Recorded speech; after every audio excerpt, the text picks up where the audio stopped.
So it's time. It's time. I didn't think I would be doing this, Thank you. but this is a simple yet difficult decision to make, but all for the right reason. If you're wondering what you're hearing, those are scissors. What you see in this man's hand are my dreads. One of the best barbers I know. He goes by the name of. Sir Thomas. So, yes, I am cutting my hair. I didn't want to do it, but it was the right decision for me to make. What will happen? It's fine. What would have happened was that as I go through the process of the stem cell transplant, the hair will have fallen out. Parts of the hair would have fallen out, maybe all of it. I don't have control over how that was going to happen, but this would be easier for me to maintain. If I was in a hospital in the state that I was in and the hair was falling out, I would not have the energy or the wherewithal to retain them or to even handle it. So, hence the cutting of my hair.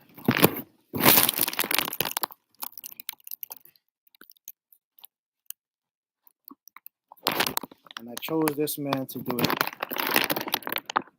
because he was able to make miracles with my son at the beginning when he got one of the first few haircuts that he's had. So yes. Oh, that one really hurt. The front one. Yeah. Oh. I kind of felt that one for you. Yeah. As a man with locks myself, I felt that one for you, bro. Yeah. But the plan is to grow them back. Let's see what happens. At the worst case scenario, I get to wear some hats that I couldn't wear for a few years.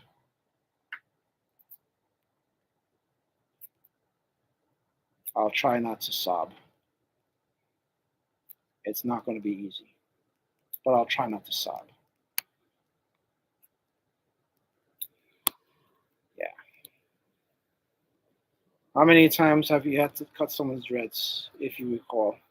I've always trimmed dreads, or locks as I like to call them. I never really cut anybody's locks except for yours. Oh, this is the first. Yeah, this would be the first time I've ever cut locks.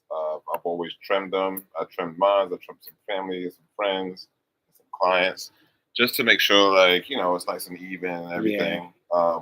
But never what we're doing today. This is the first. Got you. So it is an honor that you called me over to do this. So yeah, I just wanted to let you know that. Oh yeah, definitely. So how long you been growing your locks for? I've been growing them since October 12 of 1999. Wow. And here's a story. I don't know if I ever told you the story. So when I graduated from college at Howard University, I had braids in my hair and I was growing them.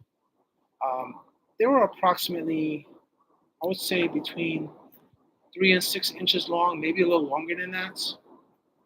And my intention was to grow them into to a style that would suit me. But I got a lot of pressure from a few folks. My mom, my friend's mom, and my godmom, and one other person I can't remember to this day. If I was able to get a full-time job, I would have to cut my hair. Otherwise, I wasn't going to get the opportunity. So what I was doing was temporary work in the interim after I graduated. So I had some income coming in. So I was never without having done something.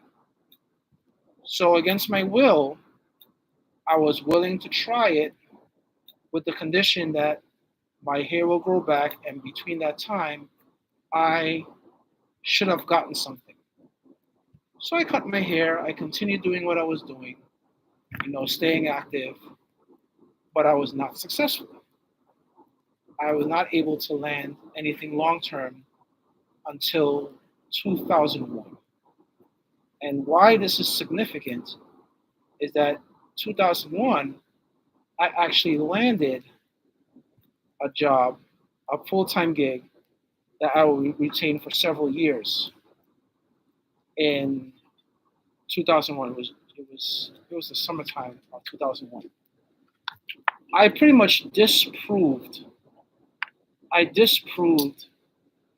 that theory that I had to cut my hair in order to get employment. I don't like that theory. I didn't either, but I did it because I had the time to use, and I didn't have anything to lose because I didn't have anything that I wanted just yet. It happened over time. And since then my hair grew longer and longer and longer. I was able to style it and do things with it. So it worked out for me. It worked out. And I can't blame folks for thinking what they think. They thought they were right. I knew they were wrong. And I'm not trying to judge or anything, but I tried their way and it didn't work. No judgment here. So yeah, what's going to happen is when they start using the heavy doses of chemo, that's when my immune system will be at its lowest, and the hair, for the most part of my body, will fall off, and it will eventually regrow. I'm not in control over when or how it'll regrow, but I know that it will. So this should be a new start for me. And being that we're in the month of April, so that means I have the majority of the year for my hair to go back instead of mid-year, which was originally the plan. We were supposed to do this. I think it was the end of May, the beginning of June.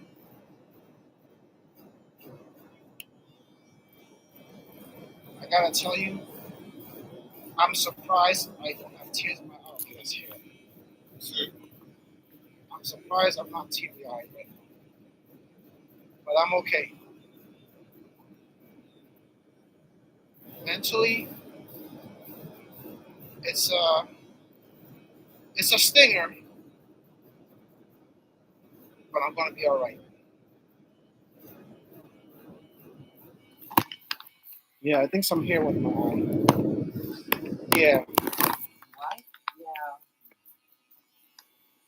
so to your point about like getting jobs with your hair and locks, hmm um, I'm glad that some states, it's supposed to be a federal thing, but I'm glad that some states passed the Crown Act, which allows us to wear our hair naturally, right. unapologetically. Good. Oh yeah, that's right. I totally forgot about that. So back when you were, which is only like some short years ago, 20 something years ago. yeah, back when you was looking for work and everything, hmm um, that probably that Crown Act wasn't, more than likely it wasn't in existence at that point, but now the Crown Act is, and I think people should take time to go look up the Crown Act so that they can know what rights they have over their hair with employers. That's a good point. That's a really good point. And in the grand scheme of things, you know, the hair is like somebody's identity. For some people, it's like their nose and their eyes and their ears. Sure. So I'm seeing California was the first to pass it, and it's passed in 25 states. Passed in how many states? 25. So not all states have it. No. Oh, well, there's still some. And it first California passed it in 2019. So it's recent.